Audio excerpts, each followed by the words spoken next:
Hi hello నమస్తే welcome to Telugu capital TV. నేను మీ సురేష్. ప్రస్తుతం మనతో మాట్లాడడానికి ప్రముఖ అడ్వకేట్ శశికాంత్ గారు ఉన్నారు. వారితో మాట్లాడదాం. నమస్తే సార్. నమస్తే సురేష్ గారు. భద్రాద్రి కొత్తగూడెం జిల్లాలో నిన్న కూడా ఒక వ్యక్తి తన లవర్ని చంపి తన పొలంలోనే 20 ముక్కలుగా నరికి పెట్టాడు. సో ఈ కథ ఏంటి సార్? మీ ఇలా నరకడం ఏంటి?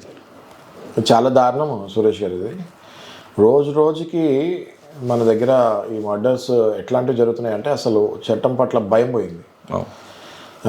ఇప్పుడు మనం ఇది డిస్కస్ చేసుకుంటే ఈ ఇన్సిడెంట్ అసలు మాట్లాడాలన్నా కూడా గూస్ బంప్స్లా ఉంది ఈ ఇష్యూ. స్వాతి అనే అమ్మాయి, వీరభద్రం అనే అబ్బాయి, ఓకే, వీళ్ళిద్దరూ ప్రేమికులు. ఓకే, గాఢ ప్రేమికులు, నార్మల్ కాదు. They are deep in love అని తెలుస్తుంది మనకి. ఓకే. సో ఎన్నో ఏళ్ల నుంచి వీళ్ళు ప్రేమికులు. అయితే ప్రేమలో ఇంకా ఎలా ఉంటుంది అందరికీ తెలిసిన విషయమే. అది ఒకరినొకళ్ళు కంప్లీట్గా నమ్ముతారు. అవును. ఒక అబ్బాయిని అమ్మాయి, అదే రకంగా అమ్మాయిని అబ్బాయి కూడా ఒకరినొకళ్ళు నమ్ముతారు. నమ్మిన ముసుగులో మరి ఈ అమ్మాయి మోసపోయిందని చెప్తంలో అతిశయోక్తి లేదు. ఎందుకంటే ఈ వీరభద్రం అనే వాడు definitely is a criminal minded guy. Okay. ఏం చేశాడంటే ఈ వీరభద్రము ఈ అమ్మాయికి స్వాతికి చెప్పి నేను ఇలా సింగరేణిలో జాబులు ఇప్పిస్తాను. మనందరికీ తెలుసు సింగరేణిలో శాలరీస్ బాగుంటాయి, పెద్ద పెద్ద శాలరీలు ఉంటాయి. సింగరేణిలో జాబులు ఇప్పిస్తామనే మోసాలు ఎన్నో జరిగాయి. పర్సనల్గా హైదరాబాద్లో నా దగ్గరికి వచ్చిన కేసులు కూడా చాలా ఉన్నాయి. ఓకే. అయితే వీరభద్రం అనే అబ్బాయి ఈ అమ్మాయికి ఏం చెప్పండి, సింగరేణిలో నేను జాబ్స్ ఇప్పిస్తున్నాను, చాలామందికి ఇప్పటికి ఇప్పించాను, ఓకే, వాళ్ళు హ్యాపీగా ఉన్నారు, ఇప్పిస్తాం వల్ల నాకు కూడా డబ్బులు వస్తాయి, నీకెవరైనా తెలిసిన వాళ్ళు ఉంటే చెప్పు, ఓకే, నేను జాబ్ ఇప్పిస్తాను అంటంలో ఈ అమ్మాయి బాయ్ ఫ్రెండ్కి హెల్ప్ చేద్దామనే బేసిక్గా. ఓకే సరే ఈ పని చేస్తున్నాడు కదా, కాబోయే భర్తే కదా, నేను హెల్ప్ చేస్తే తప్పేముంది అని చెప్పి వాళ్ళ ఇంటి పక్కన ఉన్న ఒక దంపతులు ఏదో జాబ్ వెతుకుతున్నారు అన్న డిస్కషన్లో వచ్చేసరికి ఈ అమ్మాయి మంచి ఇంప్రెషన్లో ఉంది. ఆ ఇంటి పక్కల దంపతులు ఇద్దరి దృష్టిలో ఈ అమ్మాయి ఒక మంచి అమ్మాయి అన్న ఇంప్రెషన్లో ఉంది. కాబట్టి ఈ అమ్మాయి చెప్తాం జరిగింది, ఇట్లా మనకు తెలిసిన వాళ్ళు ఇప్పిస్తున్నారు, నాకు ఎంతో క్లోజ్ ఆ అబ్బాయి, నేను పెళ్లి చేసుకోబోతున్నాను అబ్బాయిని అని చెప్పేసరికి ఇంక వీళ్ళు నమ్ముతారు కదా. కాబోయే భర్త ఆ అమ్మాయి మంచి అమ్మాయి ఇంటి పక్కన ఉంటుంది అనేసరికి నమ్ముతారు కదా. నమ్మేసరికి సరే నాకు కావాలండి, మేము జాబ్ చూస్తున్నాము, ఇంక ఈ ప్రైవేట్ జాబుల్లో ఇసుకుపోయి ఉన్నాం మేము అనేసరికి ఈ అమ్మాయి ఆ అబ్బాయి మాటలు అన్నీ వీళ్ళకి చెప్పేసరికి 16 లక్షలు డిమాండ్ చేశాడు ఆ అబ్బాయి స్వాతిని అడగమని చెప్పి. ఓకే. స్వాతి అడుగుతాం జరిగింది, ఆ దంపతుల్ని 16 లక్షలు అడుగుతాం జరిగింది. వాళ్ళు అలాగే ఆ స్వాతిని నమ్మి కంప్లీట్ 16 lakhs అమౌంట్ తీసుకొచ్చి స్వాతికి ఇస్తాం జరిగింది. ఓకే. స్వాతి 16 లక్షలు అలాగే యాజ్ ఇట్ ఈస్ ఒక్క రూపాయి కూడా అందులో తీయకుండా తీసుకెళ్ళి వీరభద్రంకి ఇస్తాం జరిగింది. వీరభద్రం ఆ డబ్బుల్ని పూర్తిగా కాజేస్తాడు. ఓకే. ఓకే, ఒక్క రూపాయి కూడా వాళ్ళకి ఎక్కడైతే జాబ్ ఇప్పిస్తా అన్నాడో అక్కడ ఇచ్చినట్టు లేడు. ఓకే.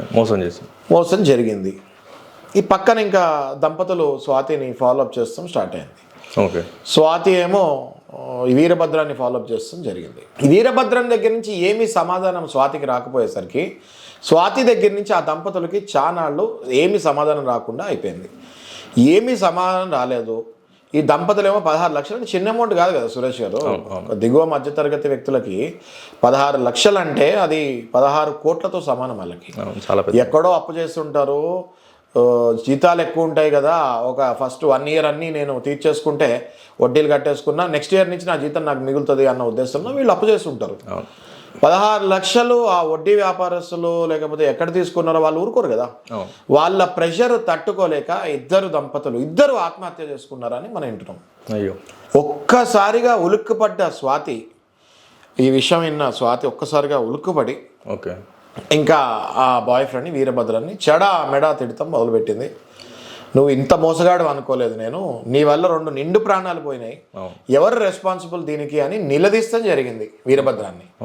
వీరభద్రాన్ని ఈ అవమానం భరించలేక, స్వాతికి డబ్బులు వెనక్కి ఇయ్యలేక, ఇంకా వేరే ఏ దిక్కు లేక, సరే నేను ఇస్తాను డబ్బులు, లేకపోతే నేను వాళ్ళ ఫ్యామిలీకి ఏదో ఒక రకంగా నేను ఫేస్ అవుతాను, డోంట్ వరీ అని చెప్పి ఈ అమ్మాయిని ఒక చోటకి పిలిచాడు. ఓకే. నమ్మించి ముందస్తు ప్లాన్ ప్రకారం ఒక చోటకి పిలిచాడు, నమ్మించి.